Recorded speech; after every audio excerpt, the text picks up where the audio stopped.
G'day teacher geeks. You know, sometimes the best ideas are the simplest, and I recently did a really simple switch with my brain dump PowerPoint that actually had a really positive effect. So I want to share it here in this very short video about what I did, and I'll also give a couple of tips with PowerPoint about how you can make them a little bit more engaging and interesting. At least I think they're a little bit more engaging and interesting. All right, so we all know the brain dump, right? Students, you give a topic and they write down all the things that come to mind. Now you can do this on a piece of paper or mini whiteboards, but I like to get students up on the whiteboard and they write down what comes to mind, and then we can have a classroom discussion about it. But often students are a little bit hesitant to come to the board. Some students love it, they run up and they write all over it.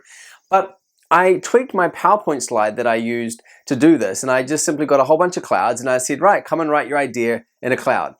And that simple idea, suddenly I think nearly every student came up and they almost rushed to pick a cloud to write down their ideas.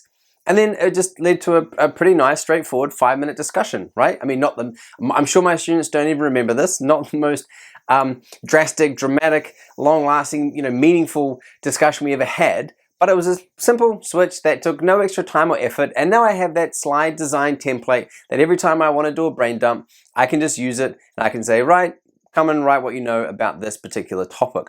I'll put a link in the description to the Google slide with that particular template so you can use it if you like. Now I have to say I am guilty of using PowerPoint. I don't understand teachers that steer away from it. The death by PowerPoint, it's like any teaching tool. It can be used properly or it could be used poorly. Personally, I think it's fantastic for teaching my subjects, psychology, history, English. I couldn't imagine teaching history without using images and using maps and being able to show, as I'm explaining something, to show pictures of it. For psychology, I can explain to you about the brain, or I can show you a picture. It's like any teaching tool. It's all in how you use it. In the next video, I will make a screencast and I'll show you how I make all of my slides.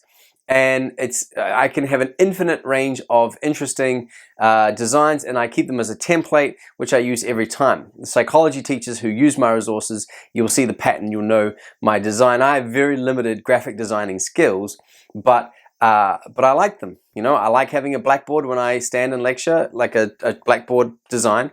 I like having a popcorn and a picture of a movie when the slide is a link to a video I want to watch. Just in my OCD, probably on the spectrum brain, it works well. So anyway, that's it, brain dump, real simple idea. It's a great consolidation activity, and that simple slide design I found just got the students right out of their chairs. They came up and they wrote in the clouds, and yeah, fast, simple, fun, and effective. Thanks.